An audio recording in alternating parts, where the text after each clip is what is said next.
Welcome to today's prediction video. Now I have to start this with a bit of a rant because I am pretty fuming with the AFL and certain fans that allow this to happen. This time it was Richmond dishing out the punishment via their captain Toby Nankervis, who is 21 kilograms heavier than Jake Lloyd. Sent him into next week. Have another look at it. He's been sent straight to the tribunal. It's going to be 3 or 4 weeks. And I didn't think there was the same reaction from Richmond and their leaders. So what we've just seen there is blatant violent conduct, foul play from Nankervis on Jake Lloyd. I've been saying this now for a long time. We need sendings off. You must have red cards or whatever form you want to show a player to get off the field of play for violent conduct. I'm sick of fans. If you're one of these fans, I'm sorry, I'm sick of you making excuses for violent conduct. Oh yeah, but they get sanctioned after the tribunals are, yeah. That's fine, and that's great. I really appreciate that, and I've never said that shouldn't happen. However, if a player does violent conduct, foul play, towards another player during the game, there needs to be disciplinary action there and then. Because in this instance, you get someone like Jake Lloyd that then cannot continue the game, whereas Toby Nankervis, oh, he gets to carry on playing, because that's really, really fair, isn't it? You end someone's game, your game should be ended too. So I am sick to death of hearing the same nonsense from fans. Oh, we can't do that. Oh, it'll make the teams uneven. So what? If you do violent conduct, you've let your own team down and it's your fault. It's a deterrent. The red card is a deterrent to stop people doing it. And then we get comments like, oh, but how can the referee see it? One, there's a million referees on the pitch. All right, umpires. There is a million umpires on that field of play. They should be able to see. And if they don't see, that's why you've got video technology. We're in the 21st century now. We normally have pretty good, technology that can see these things. You can have video referees up in the stands if you need to, in a bloody truck somewhere, that's fine. But this sort of behaviour should not be able to continue. You should not be able to end someone's game and you carry on playing. That is my rant over. It is disgusting and things need to change in the AFL. And you can go and say, oh, you're an outsider, foreigner. Get a grip. Get a grip. If that's your opinion, then you're not a real fan of the game. You're not a real fan. You should be wanting the game to get better and safer for players. Anyway, right, that's the rant done. Prediction time. Oh, I don't know what came over me, but I am correct, and I'm not having anyone tell me differently. Anyway, we start on Thursday with what was an annoying game. Richmond versus Sydney. This is where the incident happened. Swans were winning the whole game, well, right up until the end, and we just bottled it. A certain manager needs to be out the door. Richmond 88, Sydney 75. I predicted Sydney by 10, and we lost by 13, so nothing on the board there at all. Then Friday, we had the Bulldogs versus Collingwood, and as a lot of people predicted, the Pies would win. Now, 11% went for Bulldogs. I think that's fair because Collingwood have been on really, really good form. I did them to win by 15. They won by 12. I get the extra point or extra half a point for a close result as well. I was only 3 points off, so that was a good result for me there. Then Saturday, Brisbane versus West Coast. Now, I did Brisbane to win by 100. Oh, I was so close. I was so close to that extra half a point for the correct score. Ah, that's annoying. That's really annoying. Anyway, Brisbane won by 81. I did a prediction of 100. So I get the point for the result, but not for the scoreline. Less than what no one predicted West Coast. This is the first time, I think, this season where no one has predicted West Coast to win that game. That's the first time this season when no one has predicted one of the teams to win. Insane. And as you would predict, a big win from Brisbane. Then GWS versus Hawthorn. See, I'm doing okay this week. GWS won 85-72. It was fairly close. I did GWS by 20. They actually won by 13, so I get a point plus half a point. Not bad at all. Then Saints versus Melbourne. I predicted a Melbourne win. Sneaked in. I did them to win by 10. They actually won by 21. They do enough. I keep saying this. D's do enough, but they seem to lose games they should win. Win games that should be a bit tighter maybe. But I will take that. Another point and a half for that one. So we've got, how many is that in a row? Three, 1.5, 1.5, 1.5. Then onto Port. Oh my God, Port are fantastic at the moment. They are fantastic. So exciting to watch them. They won by 33 and I predicted them to win by 30. So another point and a half result and scoreline. If I have not gone up the table, I'm going to be gutted. So another good result by them, and they are sitting joint top. I'm going to say joint top. I know it's not joint top technically with the percentages, but joint top. I think that sounds better, which is incredible considering last season. Then the Cats versus North. I did a 40-point win. They actually won by 62. So I wasn't miles off, but unfortunately I wasn't close enough for the correct score.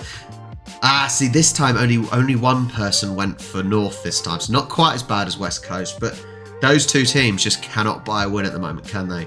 So a good win for Cats. That puts Cats up to 8th. Oh, they're going to sneak in, aren't they? They're going to sneak into the top 8. They'd probably even get 5th, I reckon, at this rate. They started so badly, but they are doing enough. Then Essendon versus Crows. I went for Essendon. Crows had let me down for a couple of weeks. So I thought I would go for Essendon, 115-97. I did them to win by 6. They won by 18. That's literally just enough to get the extra half point. So another point and a half there. And then, oh, for God's sake, they're the same as Sydney. Dockers and Sydney, if I back them to win, they normally lose. And if I didn't back them, they win. They screw me over every time. Fremantle were awful, but they were the massively favourite. So on a plus side, no one got the extra half a point for a close result, and only 19% of the group from the league actually picked them, so probably wouldn't have done too badly, but Fremantle, what are they doing? Anyway, let's check out the standings with everyone in the competition. We've got a little bit of movement. Azimuth has gone down 2 places. Ouch. Ooh, that's going to be tough. That's about 4.5 points now behind Jackson, who is at the top. Frenchie, Ragnarok X is trying to sneak back up. It is very, very close still at the top. Let's see any 19 places for Sarah Ma, who also gets the golden hat. Well done. Any other big movers? SMC Pie up 6, McDack down 5, Aussie Austrian down 5. Running on empty up 7, please. I've gone up a little bit. Tasha, that sounds like Tasha, but really posh. Tasha up, how many was that? 7, Godra down 9. Shrek the Third down 10. Stormy May down 10. Where am I? Come on, I've got to have gone up. How have I not gone up at all? I've literally stayed in the same place. And I had quite a good week. I actually had a good week and I've not moved at all. So maybe everyone else, well, most people have had a really good week as well. That is annoying, isn't it? That's really annoying. Let's see who gets the wooden spoon. SO1 gets the wooden spoon. Only down 4 places. There's people that have done worse. But let's see what we can do for this week.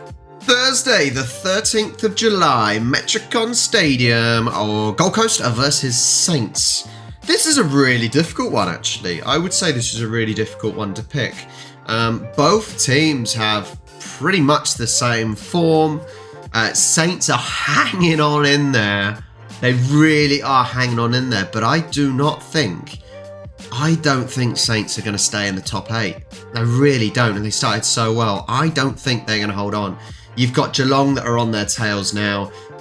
There are teams below them that I think are gonna sneak over them. Gold Coast, I'm going to go Gold Coast. It's at the Metricon. It's their advantage. That might be a little bit warmer up north, maybe. I don't think it'd be huge. I'm going to do Gold Coast by 10. Be a close one, but we'll go home advantage for this one. Then, we've got 2 games on Thursday. Is there a reason why there's 2 games on a Thursday? Normally, there's a reason why there's multiple games on a midweek game. Let me know. Sydney versus Western Bulldogs. Now, all I can say now is, as a Swans fan, we can still make the top 8. We can do it. There's 2 wins. It's only 2 wins between us and 8th spot. We can do it. We can do it. Swans, we're going to win this week. We're going to win this week. Yeah. Swans by... Swans, we like to live life on the edge. Swans by 10. Please, I beg you. Maybe I should pick Bulldogs just so Swans win. just in the pure hope that something helps, you know. Swans, we can still do it. Just a really good run of form we need. A really, really good run of form. There's still games left to play. We can do it. Please, please. Longmire, up your game, buddy. Give the players a kick up the arse. Anyway, Friday. D's versus Brisbane. This is a really difficult game. Brisbane have been on the better form out of the 2 of them, but Melbourne are Melbourne. 3rd versus 4th. Amazingly, there's actually 8 points in this, so there's 2 wins difference between 3rd and 4th. I think D's a favourite. They're playing at the MCG. What do I do? There are some tough games this week. Literally, all 3 of the first 3 games are really, really difficult to call. I hope people agree with me. Do I simply go with the home team, which is the D's, or do I go with Brisbane, who have got the form? Let's go with Brisbane. I don't think it'll be by loads. Let's do another 10. Yeah, all 3 are 10-point ones. Brisbane by 10. Just because their form is really, really good. They've won the last 4 games. They're on a roll and they probably want to push away. It's difficult. Saturday, MCG, Collingwood versus Fremantle. Fremantle, oh my God, 7-1 at the moment on the odds. Collingwood, once again, on incredible form. But just watch me tip Collingwood and Fremantle win. Literally, every time I predict Fremantle, they lose, and when I don't predict them, they win. But you can only go with Collingwood, can't you? You can only go with the Pies. Pies by 30. They should have enough firepower to see off Fremantle, who are very, very hit or miss at the moment. So there we go, Collingwood by 30. Then Marvel Stadium, Carlton versus Port. Now, Carlton have won their last 3 games. They're pushed up now into 11th place. Only 4 points. 1 win off the top 8. How? I just don't know. Because they are... all these Carlton fans that watch my channel always moan at me when I say how rubbish they are. But they're pretty boring. Just take it. Take it. Accept it and stop crying in the comments, okay? Carlton are boring. Port are going to win. I know it's at the Marvel, but screw it. Port, let's do another 10-point. It's going to be a close one. It's going to be a close one. We're just taking into account that obviously Carlton at home, they do have a 3-game run of form. So let's have it as a small win for Port. Then Cats are at home to Essendon. This is another tricky one. Essendon are holding on. There's 3 teams currently from 5th to 7th on 36 points, and it's going to be real tight for that 8th spot. It's going to seem. Geelong hit or miss. Essendon had a good run of form, couple of losses, and came back with a win last week against the Dockers. It's Cats at home. I think I've just got to go simply because the Cats are really good at home. I think I'm going to do Cats by 20. It just seems most of the time, now this is generalising obviously, but it does seem like the Cats are a strong outfit at home. I quite often say in AFL, I don't really know how much home and away really matters because they're always playing in these stadiums. You know, the amount of times teams play at the MCG. So is it really a home or away advantage? Probably not.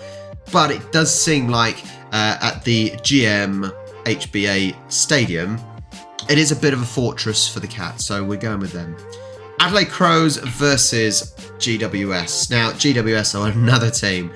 Very similar. They're exactly the same as Crows at the moment. 8th and 9th place. No, sorry, 9th and 10th place. Exactly the same points. They're both fighting, aren't they? But it's at the Oval. Crows win-loss, win-loss, win this week.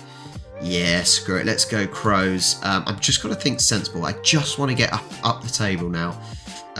Crows by 10.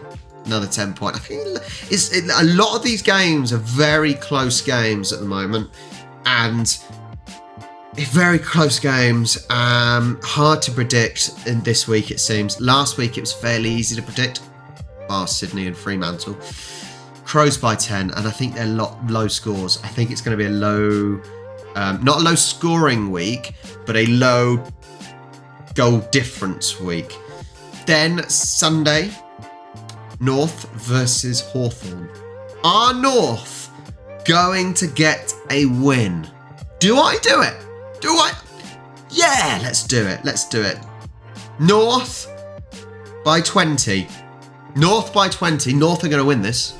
Hawthorn lost their last 3. Now, granted, North have lost their last 14. But can North finally get another win? That'll be so funny if they beat Hawthorn.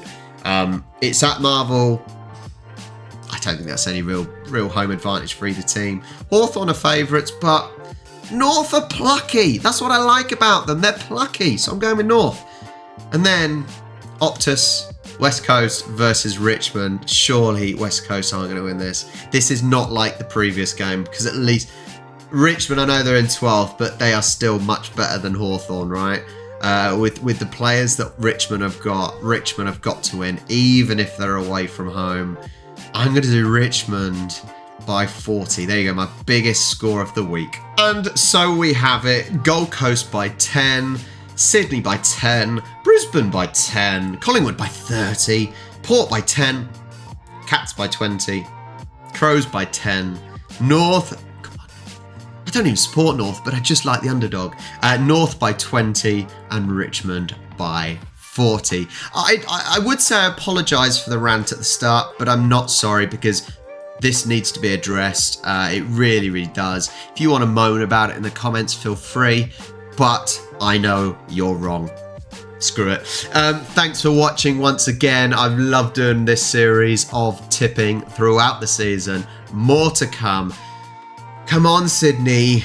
Come on. We just get some points, make it look closer. Thank you so much for watching. Like, subscribe, and I'll catch you next time.